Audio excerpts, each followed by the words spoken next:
Assalamualaikum warahmatullahi wabarakatuh. Perkenalkan, nama saya Ari Muhammad Rizky, NPM 2051040019. Di sini saya dari Fakultas Ekonomi dan Bisnis Islam, jurusan Manajemen Bisnis Syariah kelas F. Saya akan menjelaskan atau mempresentasikan mengenai fikih muamalah. Fikih muamalah adalah kata yang menjemuk yang berasal dari kata fikih dan muamalah. Fikih berarti faham, mengetahui, dan melaksanakan. Sedangkan muamalah berasal dari kata bahasa Arab yang artinya saling berbuat. Secara terminologi, fikih muamalah adalah hukum-hukum yang berkaitan dengan tindakan yang dilakukan oleh manusia dalam hal yang berkaitan dengan harta manusia, seperti jual beli, sewa menyewa, gadai, dan lain-lain. Oleh karena itu, dalam dasarnya fikih hukum muamalah boleh-boleh saja asalkan tidak ada nas atau dalil yang mengharamkannya.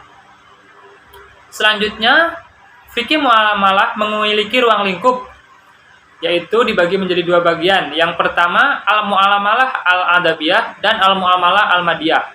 Yang pertama, al-muamalah al-adabiyah, yaitu al-muamalah yang ditinjau dari segi cara tukar-menukar benda yang bersumber dari panca indera manusia, yang unsur penegaknya adalah hak-hak dan kewajiban. Kemudian yang kedua adalah fikih al-muamalah al-madiyah, yaitu muamalah yang mengkaji objeknya, sehingga sebagian para ulama berpendapat bahwa muamalah al-madiyah ini adalah muamalah yang bersifat kebendaan, karena objek fikih muamalah adalah benda yang halal, haram, dan syubhat untuk diperjualbelikan. Benda-benda yang memadaratkan, benda-benda yang mendatangkan kemaslahatan bagi manusia, dan beberapa segi lainnya. Selanjutnya ada prinsip-prinsip fikih muamalah. Terdapat 4 prinsip-prinsip fikih muamalah. Yang pertama yaitu muamalah adalah urusan duniawi. Artinya, urusan muamalah berbeda dengan ibadah, di mana dalam ibadah semua perbuatan dilarang kecuali yang diperintahkan. Sedangkan dalam muamalah semua boleh dilakukan kecuali yang dilarang. Oleh karena itu, semua bentuk transaksi dan akad muamalah boleh dilakukan oleh manusia, asal tidak bertentangan dengan ketentuan syara. Yang kedua, muamalah harus didasarkan kepada persetujuan dan kerelaan kedua belah pihak. Artinya, dasar dari bermuamalah adalah kerelaan dari kedua belah pihak, bagaimanapun bentuk akadnya. Yang ketiga yaitu adat kebiasaan yang dijadikan dasar hukum. Maksudnya di sini yaitu dalam bermuamalah, setiap daerah atau kelompok mempunyai kebiasaan yang dilakukan secara turun-menurun dan bertahun-tahun yang selanjutnya menjadi adat kebiasaan dalam bermuamalah. Jika adat dan kebiasaan itu tidak bertentangan dengan syarak dan diakui oleh masyarakat, maka hal itu sah-sah saja dijadikan sebagai dasar hukum. Yang keempat yaitu tidak boleh merugikan orang lain dan diri sendiri. Maksudnya, tujuan dari bermuamalah adalah mencari keuntungan yang tidak merugikan orang lain dan diri sendiri. Kemudian, ada hak dan milik.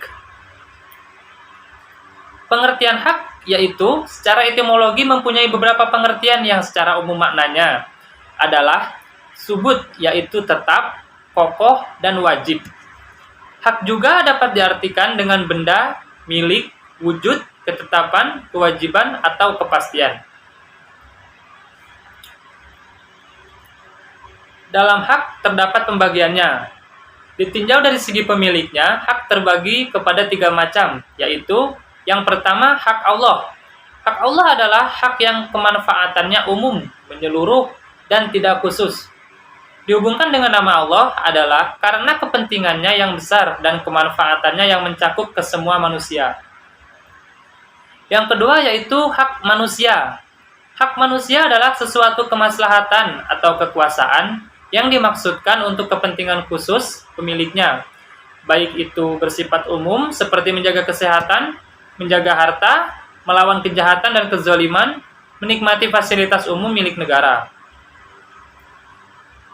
Yang ketiga, ada hak bersama. Hak bersama ini merupakan penggabungan atau penghimpunan 2 hak sekaligus, yaitu hak bersama antara hak Allah dan hak manusia. Ditinjau dari segi dapat tidaknya digugurkan, hak terbagi dua, yaitu yang pertama hak yang dapat digugurkan dan hak yang tidak dapat digugurkan. Hak yang dapat digugurkan pada dasarnya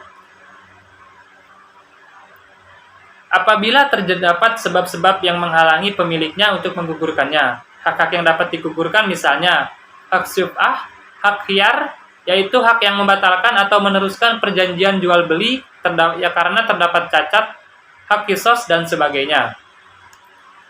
Yang kedua yaitu hak-hak yang tidak dapat digugurkan. Sebab-sebab yang tidak bisa digugurkan, yang pertama, hak-hak yang belum ada ketika digugurkan seperti pengguguran istri atas hak nafkah yang belum diterima dan belum waktunya.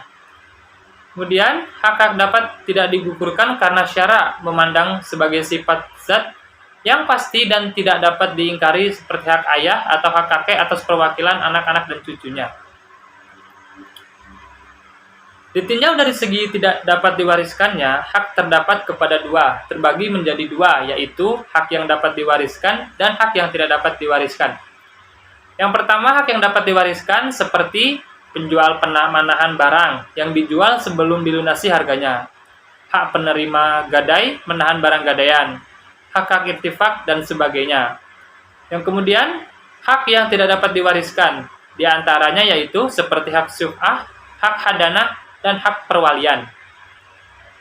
Ditinjau dari objek, hak berkaitan dengan benda atau tidak dibagi pula kepada dua, yaitu yang pertama hak maliyah dan yang kedua hak ghairu maliyah atau ghairu maliyah.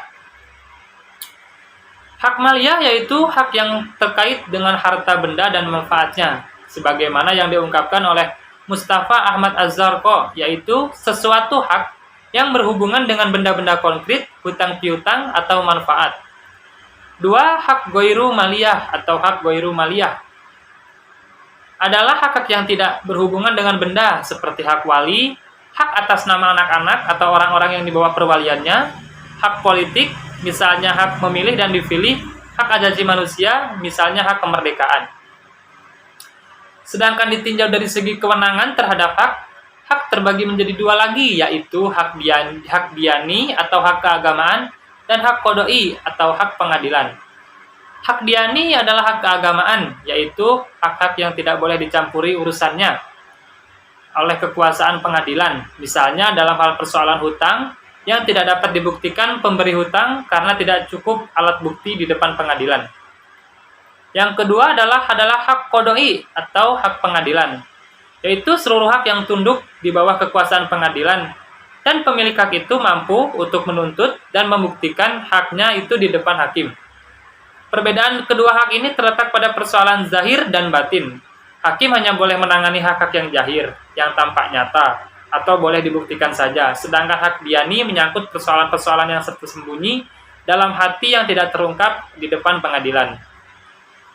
Mungkin sekian presentasi dari saya. Kurang dan lebihnya saya mohon maaf. Kepada Allah saya mohon ampun. Saya akhiri. Wassalamualaikum warahmatullahi wabarakatuh.